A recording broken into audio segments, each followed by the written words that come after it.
పిల్లలకి స్కూల్ పాఠశాలైతే పేరెంట్స్‌కి school పేరెంట్స్‌శాల.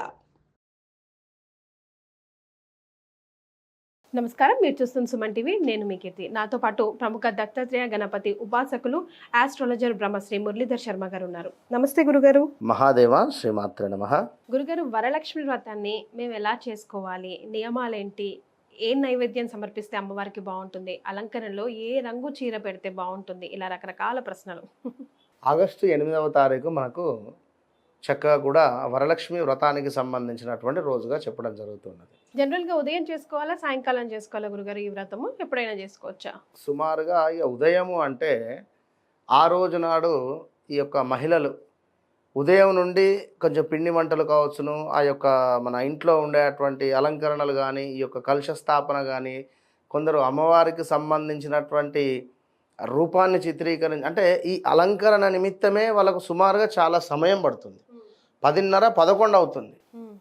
So 10:30, 11ంటికి ఎంత అయిపోతుంది. ఆ సమయానికి కుదిరితే కొందరు బ్రాహ్మణులు ఇంటికి పిలిపించుకొని చక్కగా కూడా వరలక్ష్మి వ్రతానికి సంబంధించినటువంటి ఆ యొక్క ముందుగా గణపతి పూజ అంటే ముందుగా చూసుకుందాం. ఒకసారి చూసుకున్నట్టయితే ఫస్ట్ ముందు ఇల్లు మొత్తం కూడా శుభ్రపరచుకున్న తర్వాత ఇంటి ముందు రంగవల్లి ముగ్గులు కావచ్చును, అదేవిధంగా చక్కగా మామిడి తోరణాలు ఇంటి ముందు కుదిరితే, అదేవిధంగా చక్కగా ఒక పీట, ఆ పీటపై కొంత బియ్యాన్ని పోసుకొని చక్కటి ఒక కలశము, ఆ కలశానికి చక్కగా స్వస్తికు రాసి గంధంతో అందులో కొంత బియ్యాన్ని పోసుకుంటారు. చక్కగా కూడా మామిడి ఆకులు కానీ లేదా తమలపాకులు కానీ పెట్టేసి అందులో ఒక బూరుతో ఉండేటువంటి కొబ్బరికాయను పెట్టేసి దానిపై ఒక జాకెట్ పీస్ పెట్టేస్తూ ఉంటారు.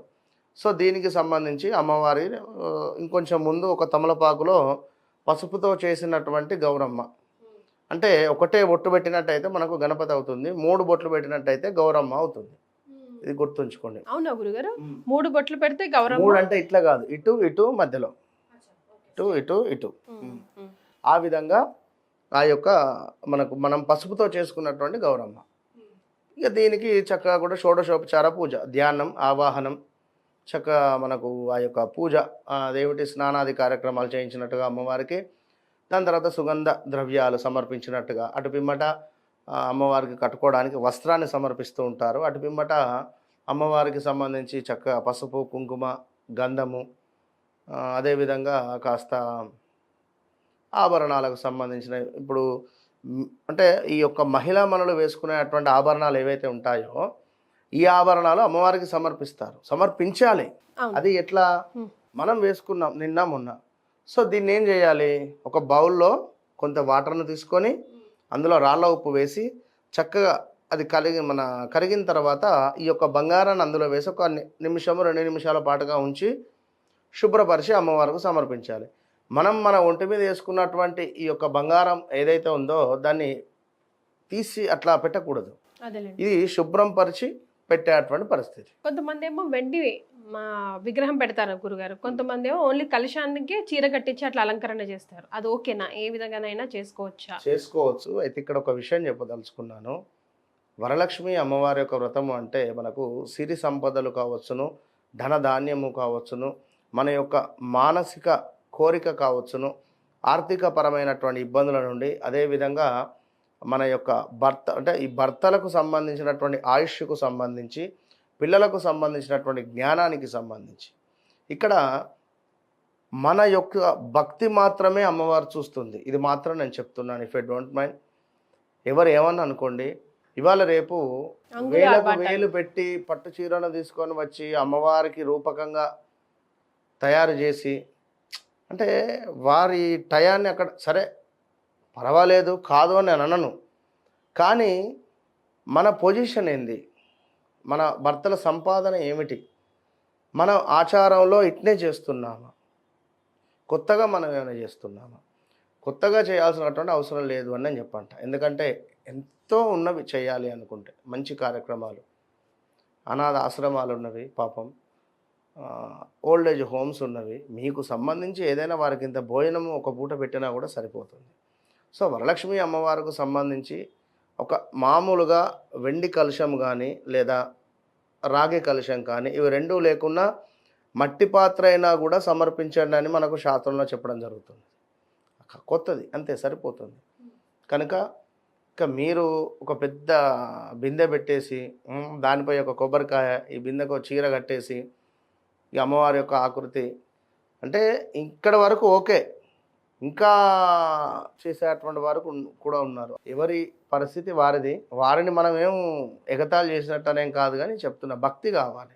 అలంకరణ కాదు, భక్తి ప్రధానం అంటారు. 100% భక్తి అనేటువంటిది కావాలి. ప్రతి మీ ఇంటికి వచ్చేటువంటి ఈ యొక్క వాయినాలు ఇచ్చి పుచ్చుకుంటారు. ప్రతి ఒక్కరిని అమ్మవారి రూపకంగా మనం భావన చేసుకునేటువంటి మంచి ప్యూర్ హార్ట్ ఉండాలి అంతే. గణపతికి సంబంధించి అంటే మనకు పసుపుతో చేసినటువంటి గణపతి, లేదా పసుపుతో చేసినటువంటి గౌరమ్మ, ఒక పోక ఖర్జూర పండు పెట్టుకుంటారు ఒకరు. ఇదే గణపతిగా, ఈ పసుపుతో చేసినటువంటిది గౌరమ్మగా. ధ్యానం, ఆవాహనము ఇందాక మనం చెప్పినటువంటి విధంగా ధూపం దాకా స్నానాది కార్యక్రమాలు, ఆభరణాల దగ్గర ఆగాం. ఆభరణాలు సమర్పించిన తర్వాత అమ్మవారికి ఏమిటి, ధూప దీపము, ధూపము వేయించాలి, చక్కగా ధూపం వేయాలి, అదేవిధంగా దీపం చూపించాలి. ధూపము దీపం తర్వాత నైవేద్యాలు, పిండి వంటలు కావచ్చును, లేదా కొబ్బరికాయలు కావచ్చును, పండ్లు కావచ్చును, ఇవన్నీ అమ్మవారికి నైవేద్యం పెట్టి హారతి, చక్కటి పాట. అమ్మవారికి ఇక్కడ మీరు సమర్పించాల్సింది ఒక గానము. ఆరతికి ముందుకు స్టోరీ చెప్పుకుంటాం కదా గురుగారు, వరలక్ష్మి కథ చెప్పుకుంటారు బిడ్డ. ఇప్పుడు కథకు సంబంధించింది కథ చెప్పుకుంటారు. ఇప్పుడు ఇక్కడ హారతి ఇచ్చేసి వినండి, హారతి ఇచ్చిన తర్వాత పక్కన పెట్టేసి కూర్చొని కథ చదువుకుంటారు. కథ చదువుకున్న తర్వాత పువ్వొత్తుల హారతి కానీ, లేదా ఇంకా నక్షత్ర హారతులు కానీ, లేదా ఇంకా నెయ్యితో హారతులు కానీ, కర్పూర హారతులు కానీ ఇచ్చుకుంటారు. ముందు షోడశోపచార పూజలో భాగంగా ఇవన్నీ చేసి మామూలుగా హారతి ఇచ్చి మనం కూర్చోవాలి, అక్షతలు పట్టుకొని ఆ యొక్క కథ అనేటువంటిది చదువుకుంటూ ఉండాలి. చదువుకున్న తర్వాత మనము ఆ యొక్క అక్షంతలు ఎవరైతే ఉన్నారో అందరూ కూడా అందరికీ అంటే ఈ యొక్క ప్రదక్షిణ చేసిన తర్వాత అందరూ కూడా అక్షంతలు నెత్తి మీద వేసుకోవాలి. ఈ విధంగా చేసుకున్న తర్వాత వాళ్ళందరికీ కూడా మళ్ళీ ఒకసారి హారతి ఇచ్చేసి వాయినం ఇచ్చిపుచ్చుకుంటారు. సో వాస్తవానికి ఈ యొక్క కథ చెప్పుకునేటువంటి సందర్భంలో కథ అంతా కూడా చెప్పుకున్న తర్వాత మనకు 9 పోగులకు సంబంధించి, అంటే 9 పోగులకు సంబంధించినటువంటి ఒక మనకు రక్ష ఉంటుంది.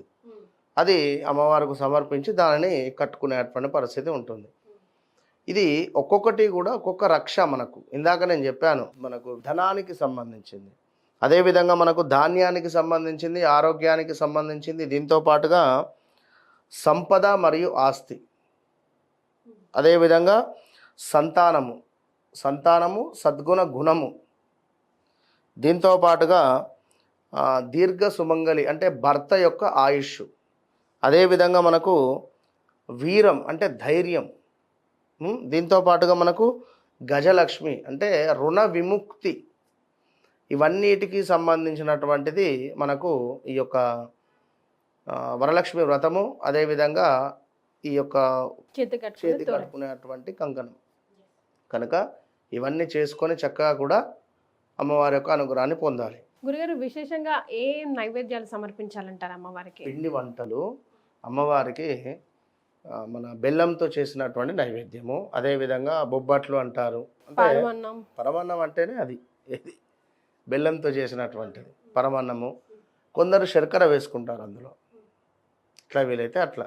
అమ్మవారు ప్రీతి చెందేది కేవలము పరమాన్నముతో. అందులో చక్కగా ఇలాచి పొడి వేయండి. దీంతో పాటుగా ఇప్పుడు పూర్ణాలు అని చెప్పాం, ఈ పూర్ణాలలో కూడా ఇలాచి పొడి వేస్తారు. అది పూర్ణం చేసేటువంటి ఆ యొక్క దాంట్లో. గురుగారు, జనరల్గా మీరు చూసే పూజా విధానంలో తెలిసి తెలియక మేము కొన్ని తప్పులు చేస్తూ ఉంటాం ఇన్ జనరల్గా. సో ఆ తప్పులు ఏంటి, ఏమి రిపీట్ చేయకూడదు, ఏం చేసినా చేయకపోయినా జస్ట్ ఇది చేయండి చాలు, ఈ తప్పులు మాత్రం చేయకండి అని చెప్పేవి అలాంటివి అంటే 1, 2 అని మనం చెప్పలేము. అంటే చాలామంది కథ చదువుతూ ఉండగా వారి మనసు అనేటువంటిది ఏకాగ్రతంగా ఉండకపోవడం కానీ, లేదా ఫోన్స్ రావడం కానీ, నేను మళ్ళీ చేస్తాను పూజలో ఉన్నాను కాసేపు ఆగండి అని చెప్పడం కానీ, ఈ ఫోన్ను పక్కన వాడేస్తే సగం పని అయిపోతుంది ఆ రోజు. ఫోన్లో చూసుకుంటూ వాళ్ళు ఇట్లా చేశారు వీళ్ళు అట్లా చేశారు అని చెప్పి కూడా అమ్మవారికి సంబంధించినటువంటి డిజైన్ చేస్తూ ఉంటారు.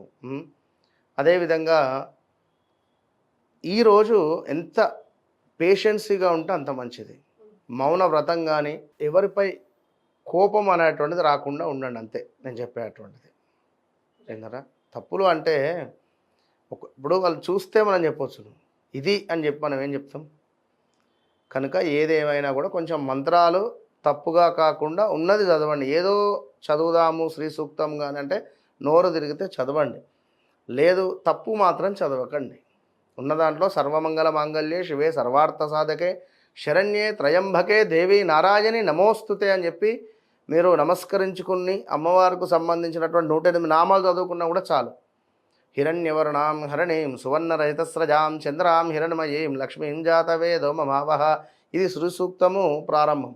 ఈ శ్రీ సూక్తము కొంచెం ప్రారంభం నుంచి అంటే చివరి వరకు కొంచెం గొట్టుగా ఉంటుంది. కొంచెం నోరు తిరగకున్నా కూడా మేము చదువుతాము అనుకుంటే బాగుండదు. అదేలేండి, కనుక స్పష్టత, అవసరం క్లారిటీ. లేదా, స్పష్టంగా ఉంది. శ్లోకాలు ఉన్నవి, వేదం చదువుకునేటువంటి వారికి వేద మంత్రాలు ఉన్నవి, మామూలుగా శ్లోకాలు ఉన్నవి, అవి ఎవరైనా చదువుకోవచ్చు.